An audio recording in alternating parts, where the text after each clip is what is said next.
Mesdames et messieurs, bonsoir. C'est toujours un plaisir pour nous de vous retrouver sur Matin Libre Télévision. Bienvenue à votre tribune de décryptage et d'analyse des faits marquants de l'actualité. Aujourd'hui encore, nous allons pouvoir parler donc de ces enjeux des élections générales de 2026. Vous le savez, il y a quelques jours, la mouvance présidentielle a désigné donc son candidat et puis le peuple béninois est dans l'attente de la désignation donc du candidat de l'opposition, sinon du parti Les Démocrates qui dispose donc des parrainages devant permettre de désigner le candidat. Tout de même, aujourd'hui, nous analysons d'abord donc le profil du candidat désigné par la mouvance présidentielle et parler aussi des enjeux liés donc aux échéances de 2026 avec notre invité qui a marqué sa disponibilité, sa présence dans ce studio. Il a nom Souleymane Naimi, il est donc de la mouvance présidentielle, notamment de l'Union progressiste Le Renouveau. Il est acteur politique, vous le comprenez. Souleymane Naimi, bonsoir. Bonsoir, monsieur le journaliste. Merci pour la disponibilité. C'est moi qui vous remercie de l'invitation qui m'a été faite. Très bien. Souleymane Naimi, vous n'êtes pas, en tout cas ce nom n'est pas inconnu des acteurs de l'univers politique du Bénin. Vous avez semblé disparaître des radars. Qu'est-ce qui s'est passé fondamentalement? Merci, monsieur le journaliste, pour la question. Je voudrais vous remercier de m'avoir invité, de me permettre de m'exprimer, de donner mon opinion sur l'actualité politique nationale et internationale. Et je voudrais vous dire que par rapport à votre question, vous savez, quand vous contribuez à mettre en place un système politique, un régime politique qui essaye de contribuer au développement de la nation à travers le PAG2 qui s'exécute dans tous les compartiments pour le bonheur des paisibles populations, à travers des réformes phares, des réformes pertinentes, des réformes certes difficiles, mais vitales pour notre démocratie, notre peuple, et que vous estimez que vous aviez contribué véritablement à insuffler une dynamique qui permette à la nation de se retrouver sur le bon chemin. C'est normal que vous preniez un peu de recul, loin des radars, loin des écrans, et continuer le travail souterrain à permettre à ce qui se fait, qui est connu et su par la population, que cela continue perdu dans le temps et dans l'espace. Et donc, vous ne pouvez pas de tout temps chercher à vous afficher, à venir bomber le torse, mais prendre ce recul quand même pour s'assurer que ce qui se fait est fait pour le bien-être de la communauté à laquelle vous appartenez. Et donc, aujourd'hui, après avoir reçu votre invitation, j'ai estimé qu'il faille quand même venir dire à haute et intelligible voix à la face du monde que ce qui se fait, véritablement, il faut en être fier, il faut en être content. Et donc, le peuple béninois se doit d'applaudir et de commencer par se préparer à porter en triomphe le leader de ce pays en la personne du président Patrice Talon. En tout cas, Patrice Talon, pour lequel vous avez quand même contribué en son temps à hisser au firmament donc, de la haute fonction du Bénin, donc la présence de la République. Souleymane Naimi, on se rappelle encore des CCA, des CCC, vous étiez le coordonnateur donc, du littoral, sinon de Cotonou aussi, et tout cela. Quand vous revisitez quand même ces moments, qu'est-ce que cela vous fait?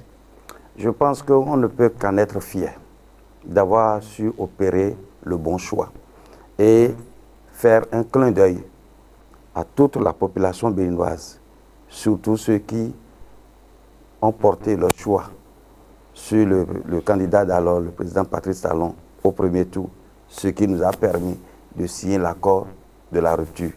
Et nous en avions œuvré à ce que le pouvoir soit là en 2016. Alors, il faut en être fier, il faut en être content et se dire que le choix opéré, c'est pour le bonheur de notre population, le bonheur du Bénin. Parce que, monsieur le journaliste, ce que vous devrez savoir, depuis le 6 avril à ce jour, que constatons-nous au sein de l'opinion publique nationale? Le peuple béninois en est fier de se dire, oui, je suis un vrai Béninois. Quand vous allez à l'extérieur, les pays de la sous-région nous envient. Prêtez-nous votre président de la République. Prêtez-nous le président Patrice Talon. Il n'a qu'à venir faire au moins 1 an à la tête de notre pays. Un pays avec lequel nous avions eu à avoir quelques malcompréhensions, pays de l'Afrique centrale. Je ne veux pas le nommer, oui. Mais même des responsables de l'opposition sont montés au créneau pour dire heureusement que le président Patrice Talon est venu pour pouvoir nous permettre de lever la tête et de se dire que maintenant nous pouvions comparer des infrastructures marchandes avec certains pays, nous pouvions comparer des infrastructures routières avec certains pays, ce qui n'était pas le cas dans les années antérieures. Oui, vous êtes heureux donc, cela va sans dire que nous devrions quand même se dire que ce qui est fait depuis le 6 avril 2016 à ce jour, il faut en être totalement fier et content. Souleymane Naimi, vous n'oubliez pas, il y a beaucoup de fâchés, beaucoup de mécontents, beaucoup de brisés, beaucoup qui se retrouvent de l'autre côté donc, de la mer parce que exilés, certains qui se retrouvent dans les prisons, certains qui n'arrivent pas à manger, certains qui n'arrivent plus à subvenir à leurs besoins. Il y a eu quand même, vous êtes des contents, des heureux aujourd'hui, mais il y a beaucoup de malheureux. Non. D'abord, quand vous dites qu'il y a des gens qui n'arrivent pas à manger, je vous dis non. Tout travailleur, tout fonctionnaire qui accomplit dignement son travail est payé à la fin du mois. Aucun fonctionnaire ne peut dire aujourd'hui qu'il n'a pas son salaire. Tout le monde n'est pas fonctionnaire. Tout le monde n'est pas fonctionnaire, mais si vous n'êtes pas un paresseux, vous menez une activité professionnelle qui vous rapporte de l'argent ou qui doit vous rapporter de l'argent, cela va sans dire que personne ne vous en empêche de pouvoir continuer par le faire.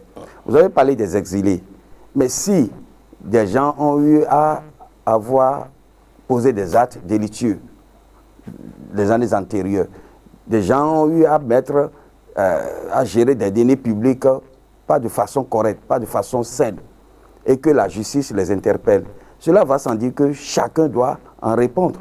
On ne peut pas, sous le prétexte fallacieux qu'on est un leader politique ou qu'on est le président d'un parti politique, poser des actes malsains et se dire qu'on ne va pas être interpellé par la justice de son pays. Des gens ont volé une cuillère, des gens ont volé un poulet, des gens ont volé de petits trucs. Ils sont en prison, ils répondent de leurs actes. Parce qu'on se fait passer pour un leader politique où on a la couverture d'un titre faramineux de président d'un parti politique, qu'on pose des actes délicieux, on ne va pas être inquiété, on dit non. Tout ça, ça fait partie du passé. Aucun exilé politique n'existe dans ce pays. Ah bon? Oui, aucun exilé politique. Que ce soit ceux qui sont en prison ou ceux qui sont à l'extérieur, eux tous, ils ont des choses à se reprocher. Et ce n'est pas le gouvernement qui les a envoyés et qui leur a demandé de fuir le pays. Ce n'est pas l'exécutif qui a envoyé des gens en prison, mais c'est la justice. Une justice indépendante qui a su faire son travail de façon impartiale. Vous savez ce que les opposants pensent de la justice? C'est normal, ils sont dans leur rôle. Chacun est dans son rôle. Mais quand on est dans un pays sérieux, oui. Imaginez-vous ce qui se passe depuis le 6 avril 2016 à ce jour. Comment la communauté internationale applaudit et ovationne les résultats probants que nous obtenons, que le gouvernement actuel obtient à sa tête, le président Patrice Talon. C'est-à-dire que si tant est qu'il y avait des choses anormales qui se passaient, cette communauté internationale allait monter au créneau pour dire voilà. Mais vous n'oubliez pas qu'il y a le groupe de travail, par exemple, de l'ONU, qui demande au Bénin de pouvoir faire sortir Joël Aïvo et puis Réki Abadougou. Oui, ça, c'est normal qu'ils puissent le dire. Eux aussi sont dans leur rôle. Mais un pays indépendant, un pays souverain, qui a une justice impartiale, qui a su véritablement faire jouer sa partition, cela va sans dire que chacun se doit de dire ce qui est. Au Bénin, nous sommes dans un processus démocratique où chaque institution se doit de jouer sa partition. L'exécutif, le législatif, le judiciaire et chacun dans son couloir se doit de jouer sa partition. La justice a joué sa partition. Qu'on nous dise que ceux-là se doivent de recouvrer leur liberté. Pour quel motif? Si tant est qu'ils ont été légalement condamnés, il y a une justice où les personnes condamnées ont eu à bénéficier de tous leurs droits qui leur permettent de se défendre.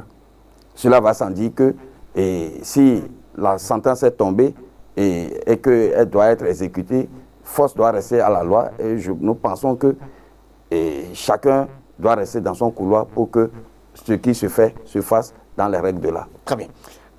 Je rappelais que vous étiez quand même parmi les lieutenants qui ayant travaillé pour justement l'élection de Patrice Talon en 2016. Vous avez créé ce que nous appelions la Jet Set. Et puis, il y avait les ambassadeurs de l'autre côté avec Oswald Omeki, Olivier Boko, avec lesquels vous avez travaillé, qui sont aujourd'hui donc dans les liens de la détention. Si on fait un recul, qu'est-ce que cela suscite en vous comme réaction? Je l'ai dit tout à l'heure, vous savez, le gouvernement qui est là, le président, à sa tête, le président Patrice Talon, est un légaliste. C'est-à-dire quoi? Vous posez des actes, vous en répondez. C'est de ça qu'il s'agit. Que vous soyez de l'opposition, que vous soyez de la mouvance, notre justice, elle est complètement impartiale. Elle joue convenablement son rôle. Des directeurs, des gens qui ont eu à travailler pour l'avènement du régime de la rupture, ont mis leurs mains dans les caisses de l'État. Ils sont aujourd'hui dans les lieux de détention. Sous un autre régime, ce n'était pas le cas. On essayait de voir le côté politique, on essayait quand même de camoufler, d'enjoliver les choses. Mais depuis le 6 avril 2016, les données ont changé. Vous êtes un leader, vous posez des actes, que vous soyez de la mouvance ou de l'opposition, vous en répondez devant la justice. Vous avez donné le cas de l'ancien ministre des Sports oui. Et de l'homme d'affaires Olivier Boko. C'est pour dire quoi? C'est pour dire que depuis le 6 avril 2016, les choses ont considérablement changé pour le bonheur des populations. Vous n'avez pas un pincement au cœur quand on sait que vous étiez très proche de ces personnes? C'est normal. Vous avez travaillé avec eux. Si on met le côté humain en avant, on peut dire que on peut avoir du remords ou je ne veux pas parler de la pitié, mais du remords de constater que des camarades avec lesquels nous étions sur le terrain pour contribuer à l'avènement du régime de la rupture se retrouvent aujourd'hui privés de leur liberté. Mais je pense que qui s'y frotte, s'y pique. Et c'est ce qui s'est passé. En son temps, si le chef de l'État estime qu'il peut les gracier, je pense qu'il le fera. Mais pour l'instant, chacun doit payer de son acte et en répondre devant la nation. Et c'est ce qui est en cours maintenant. Et je pense qu'il faut permettre à ce que les choses se passent dans les règles de l'art pour le bonheur de la population. Très bien. Le candidat de la mouvance présidentielle est connu depuis depuis quelques jours, sinon. Et puis Romuald Ouadagni, l'agentier national, on pourrait dire le bras financier pour tout ce que vous défendez aujourd'hui, les infrastructures, un certain nombre de choses. Il est le candidat de la mouvance présidentielle. Comment voyez-vous tout ceci? Merci, monsieur le journaliste. Enfin, on est en train d'aller vers le bout du tunnel. Ah bon? Oui. Parce que vous conviendrez avec moi que quand nous avions commencé cette lutte implacable pour faire relever l'économie nationale depuis l'avènement du régime de la rupture, seul le chef de l'État était tout à fait confiant, engagé et déterminé. Il a su mettre autour de lui des hommes ayant des têtes bien faites. Mais il nous disait en son temps que ne m'appelez pas à Bonos pour l'instant. C'est quand nous aurons fini la mission que vous nous aviez confiée que vous verrez s'il faut que je m'appelle Agbono ou pas. aujourd'hui, s'il y a un mot plus fort que Agbono, je pense que c'est ce mot-là qu'on doit attribuer au chef de l'État. Je le dis parce que les Béninois même, dans leur ensemble, sont surpris de comment les choses sont sorties de terre, les belles œuvres. Rappelez-vous, dans les années 2017-2018, c'était une attente forte au sein de la population, où le régime était appelé gouvernement de maquette, où quand les maquettes étaient exhibées, les gens se disaient, mais vous pensez que ça va se faire au Bénin ici? Vous vous trompez. Mais non seulement les maquettes se sont traduites en réalité, mais elles sont allées dans les réalisations, elles sont allées au-delà même des attentes du peuple béninois. C'est pratiquement du jamais vu. Et on peut conclure pour dire que depuis 1960, le président Patrice Talon a eu à imprimer la différence en matière de réalisation dans tous les domaines. Est-ce que on ne peut pas dire que c'est une euphorie, en matière de mise en place des réformes fortes, je l'ai dit tout à l'heure. Souleymane Daïmi, est-ce que ce n'est pas une euphorie quand on sait que vous savez que les présidents qui se sont succédés en matière de développement ont quand même fait sur l'ensemble du peuple, de l'ensemble du territoire national, tous les 12 départements, les 24 circonscriptions, les 77 communes ont été impactées. Vous avez parlé... Il n'est pas le seul. Vous avez parlé du choix qui a été porté par les partis de la mouvance présidentielle. Je voudrais que vous reveniez quand même sur vous permettez, sur le candidat, vous permettez. Sur le candidat Romuald Wadaï. Je viens. Vous semblez ne pas faire attention à ce que je dis, mais effectivement, Patrice Talon n'a pas érigé tout ce que vous défendez aujourd'hui quand on sait qu'il y a des anciens présidents qui ont apporté également leur touche. Pour vous, le passé n'est pas important. Je n'ai pas dit que les anciens présidents n'ont pas travaillé. Mais quand on fait la comparaison, celui qui a le plus et bien impacté positivement le Bénin, et ça, ce n'est pas ma soeur qui le dit. Quand vous faites un petit sondage, même dans les kiosques, ça se dit. Partout, sur toute l'étendue du territoire national, ça se dit. OK? Et donc, ce qui est fait aujourd'hui, c'est de l'inédit. C'est presque du jamais vu. Oui. Les fonds disent, à vos djeketor, il n'y a pas. Très bien. C'est les fonds qui le disent. Et même au sein de l'opposition, nos camarades de l'opposition, nos amis de l'opposition, ils nous le disent. Ah bon? Oui. On sait que ce qui se fait, c'est de l'inédit, c'est du jamais vu.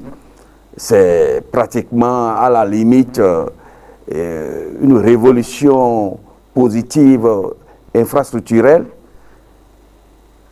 Mais permettez que nous aussi, souffrez que nous puissions aussi avoir à dire quelque chose pour se faire entendre. J'en ai reçu quand même bien d'opposants ici qui ont dit que ils ne vous diront pas sur la place publique que c'est des effets qu'on a. Ils ne vous diront pas sur la place publique tout ce qu'on a l'habitude de se dire entre nous quand on se retrouve après, parce que le Bénin demeure toujours un et indivisible. Très bien. Au sein des leaders politiques. On en vient maintenant au choix de Romuald Wadaï. Le choix qui a été fait par l'ensemble des forces politiques de la majorité présidentielle est un choix, je vais dire, divin. Oui. Parce que vous aurez à constater que parmi ces leaders de la majorité présidentielle, il y a des présidentiables qui ont mis de côté leurs orgueils, qui ont estimé que l'enjeu est important, l'enjeu est de taille, et que si nous voulons laisser un bel héritage à la postérité, permettre à ce que nos enfants puissent demain nous applaudir, nous ovationner, et dire que nous avions eu des parents qui se sont souciés de notre avenir, et par conséquent, il faut aller choisir l'oiseau rare. Il faut aller choisir celui qui fut la moelle épinière de tout ce que nous avons eu à constater comme réussite aujourd'hui pour presque les 2 quinquennats, le second quinquennat qui est en cours d'achèvement. Oui, le ministre d'État chargé de l'économie, des finances et de la coopération, en la personne de Robert Wadaï, constitue la moelle épinière de la réussite de tous ces actes. Et par conséquent, oui, il faut évoluer, il faut avancer. Rappelez-vous, il y a quelques semaines, quelques mois, les Béninois, à la limite même, agressaient le chef de l'État. Quand il faisait ses sorties inopinées, l'agressaient pour dire, vous n'allez pas partir. S'il faut vous donner encore 20 ans, on va tout faire pour que vous puissiez avoir encore les 20 ans pour rester au pouvoir. Bon, vous savez que ça peut être de la manipulation quand on sait que c'est les encore, acteurs politiques, vous avez l'habitude de faire de la manipulation. Mais non, ça c'est des choses que vous-même vous avez vues sur les écrans, sur les réseaux sociaux, pardon. Et donc, le chef de l'État étant un bon démocrate, un démocrate bon teint, un légaliste, respectueux des textes et lois de la République, s'est dit, ce qui constitue la vitalité de la démocratie, c'est l'alternance au pouvoir. Et moi, je suis venu parce qu'il y a eu alternance en avril 2016. Pourquoi ne pas permettre à ce que quelqu'un d'autre puisse aussi faire ses expériences et faire mieux que moi? Et donc, si les partis politiques de la mouvance, de façon unanime, sans aucune pression, ont estimé que c'est cet oiseau rare, la moelle épinière du PAG1 et du PAG2 qu'il faut aller chercher, nous pouvions que les ovationner. Très bien. Et leur dire qu'il va falloir que nous puissions tout faire pour que celui-là, on le préserve comme un œuf, afin que rien ne lui arrive et que, ensemble, nous puissions l'entourer de prières, de conseils et tout ce qu'il faut pour le porter au soir des élections présidentielles de mai 2026. Et par la grâce de Dieu, c'est déjà une réussite. Très bien. Vous parlez de mai, ça c'est l'investiture le 12 avril déjà. Il faut aller aux élections donc pour élire le successeur de Patrice Talon. Mais vous avez parlé de la désignation donc faite par les partis politiques de la mouvance. Ouais. Est-ce en réalité, vous avez parlé également des ambitions qui ont été sacrifiées. Vous n'oubliez pas qu'il y avait des présidentiables, et vous l'avez rappelé à juste titre. Est-ce que ces ambitions n'ont pas été étouffées par Patrice Talon? Est-ce que c'est le choix de Patrice Talon ou bien c'est le choix des partis politiques? Je ne sais pas si vous suivez bien l'actualité. Vous allez vous rendre compte que ce sont les partis politiques eux-mêmes qui ont fait le premier pas. Mieux, il y a un leader politique du plus grand parti politique de ce pays, oui, l'Union progressiste, le Renouveau, qui a été le premier à monter au créneau pour dire « celui-là, c'est mon candidat ». Oui, ce n'est pas moi qui le dis, c'est des faits factuels. C'est pour dire quoi? C'est pour dire que le président Patrice Talon n'a interféré dans aucun et n'a opéré aucune pression pour ce que j'ai eu comme information de source trop sûre. Aucune pression. Je vais plus loin. Un autre président d'un autre groupe politique aussi l'a fait savoir. Quand nous voyons autour de nous, quand nous essayons d'évaluer les probables présidentiables pour rester honnête, objectif et conscient de ce qui a commencé de si bien, de si beau depuis le 6 avril 2016 puisse se poursuivre dans une dynamique d'espoir et d'espérance. Mais on doit quand même se remettre en cause et dire c'est l'oiseau rat là, c'est la moelle épinière là, celui qui, de par son management, trop jeune, très jeune et trop jeune, mais pétri d'expérience et de doigté. Il a beaucoup appris, il est bien aguerri pour pouvoir maintenant prendre le relais.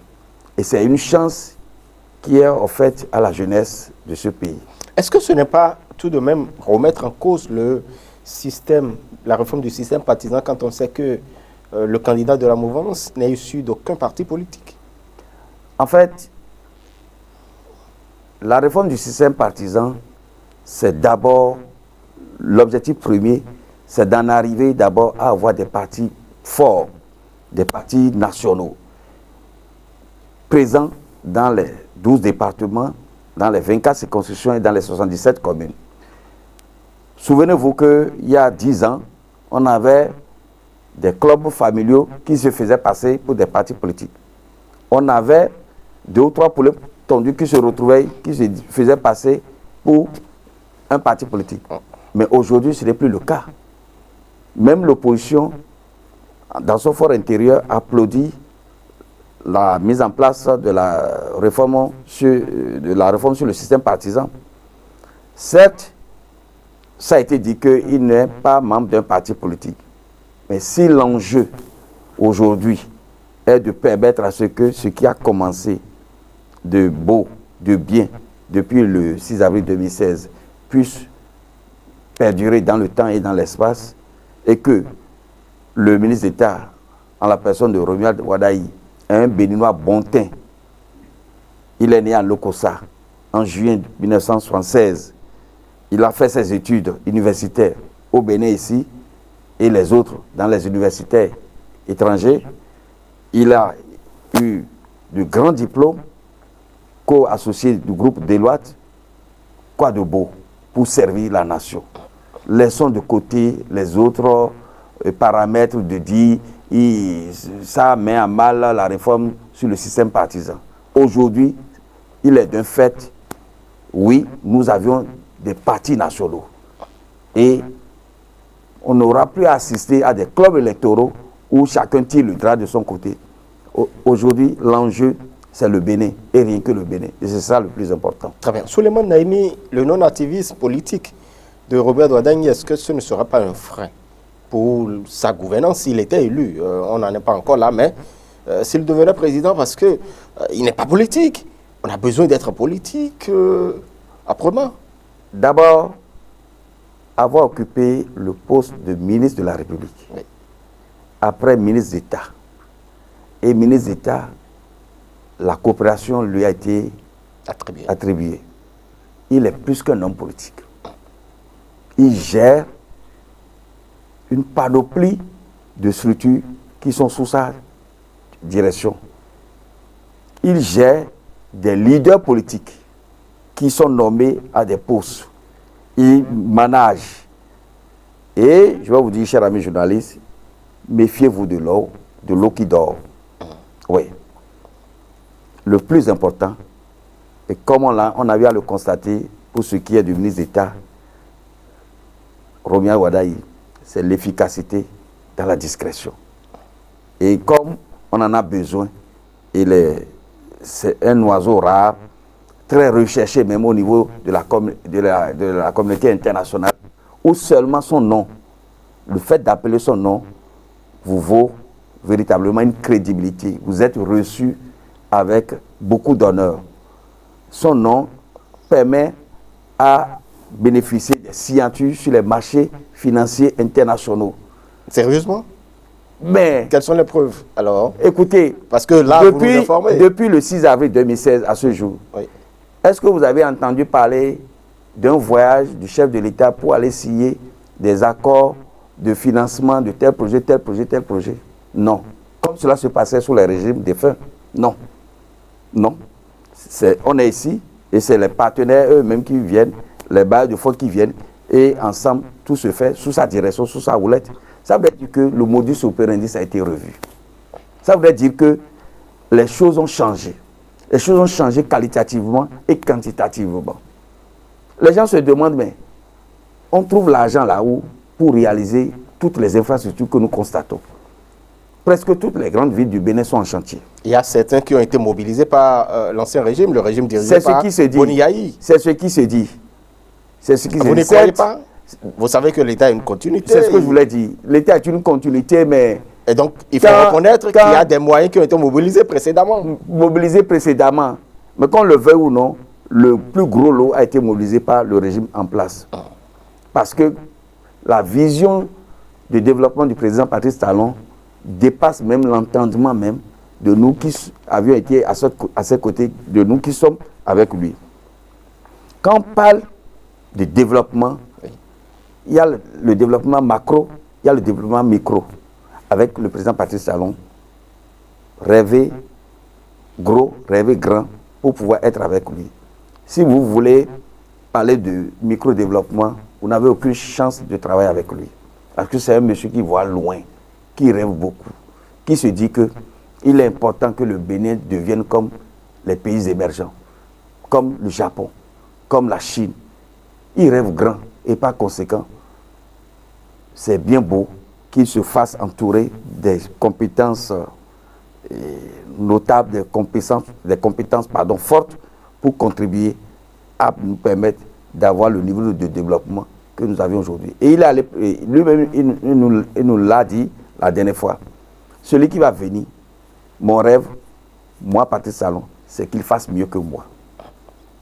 Et pourquoi celui-là, on ne va pas être à ses côtés, l'encourager, prier pour lui, pour que l'oiseau qui est identifié maintenant, en la personne, le génie humain, en la personne de Robert Ouadaï, puisse ne pas faire mieux que lui. Nous disons que c'est fort possible qu'il fasse mieux que lui. Et notre prière, c'est de rester avec lui pour lui permettre de faire mieux que le président actuel sortant et que le Bénin soit gagnant. Très bien. Le candidat de la mouvance, votre candidat, semble-t-il, a été préparé pour la succession de Patrice Talon. Avez-vous cette impression aussi? Quelqu'un qui est resté aux côtés du président Patrice Talon pendant 9 ans au moins. Quelqu'un qui a été la moelle épinière de la réussite du PAG1 et du PAG2. Quelqu'un qui a su gravir les échelons. Simple ministre des Finances. En 2021, il est devenu ministre d'État. Par la suite, on lui a ajouté la coopération. Quoi de plus mieux?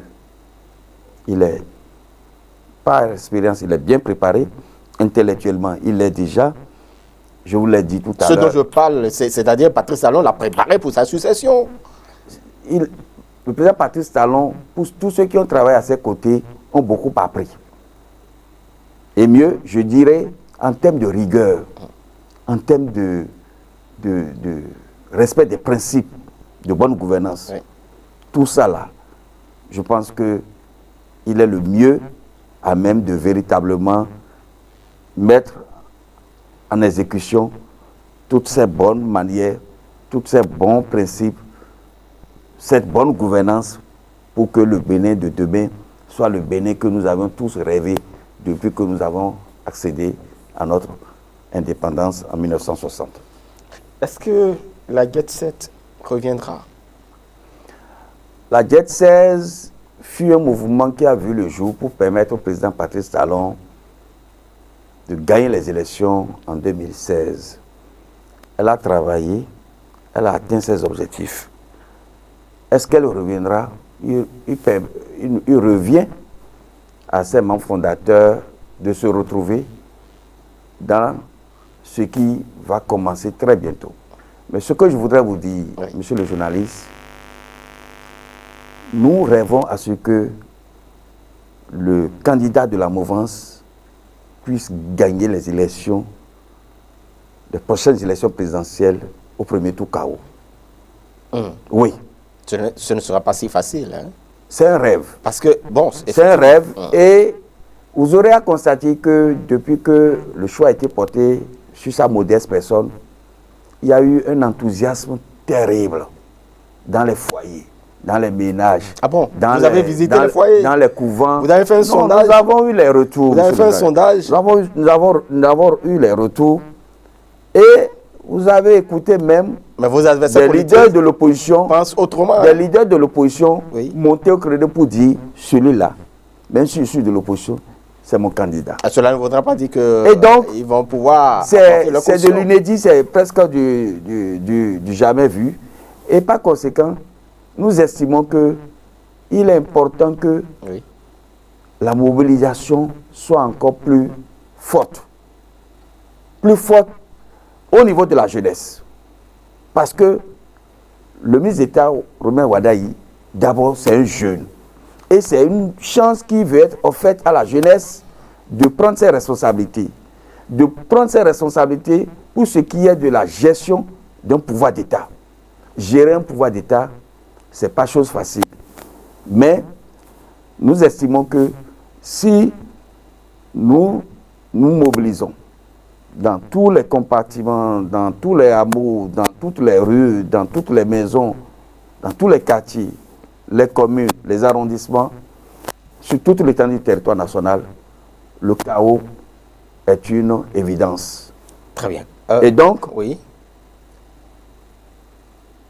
Le groupe fort qui aura à travailler en appui avec les partis de la mouvance, ce groupe-là va faire connaître ces beaux jours d'ici à là. Très bien. Et donc, une version améliorée de la GET 16 alors. Une version améliorée de la GET 16 qui va véritablement contribuer à faire de ce candidat le meilleur des meilleurs. Très bien. Vous n'oubliez pas que il y a quand même quelque chose qui se dessine au niveau de vos adversaires politiques, notamment au niveau du Parti Les Démocrates, qui n'a pas encore donc présenté son duo de candidats pour la présidentielle du 12 avril 2026.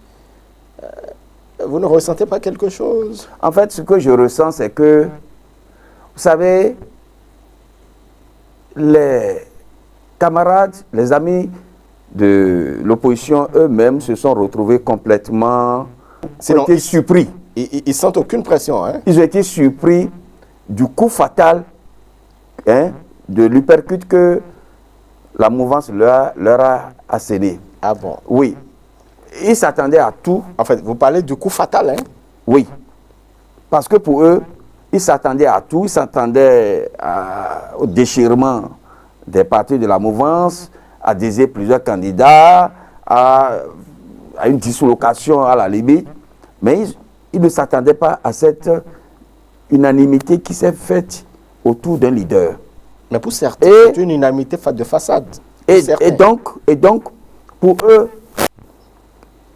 ils se sont retrouvés où?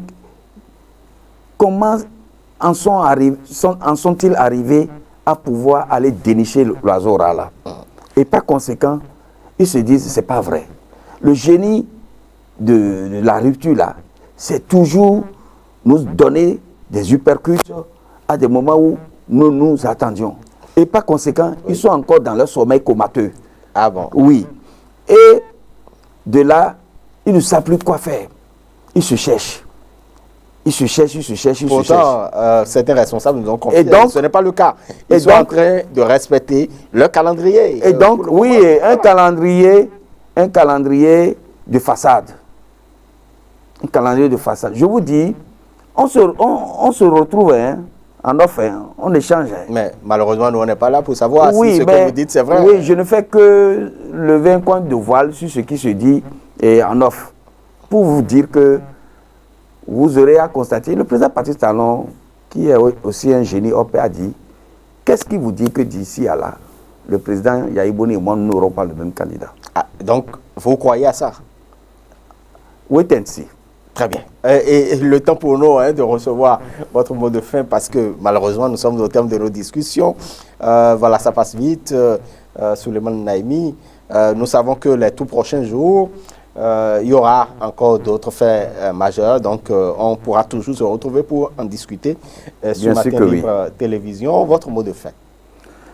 Monsieur le journaliste, je voudrais encore une fois vous remercier. C'est vrai que ça a été très rapide. Oui, on aura d'autres occasions.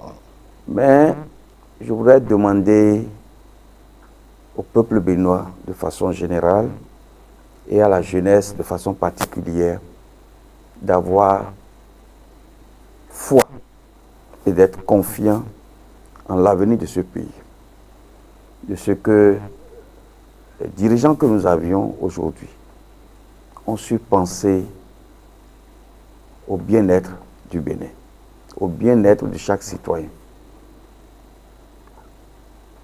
le développement auquel le Bénin a aspiré aujourd'hui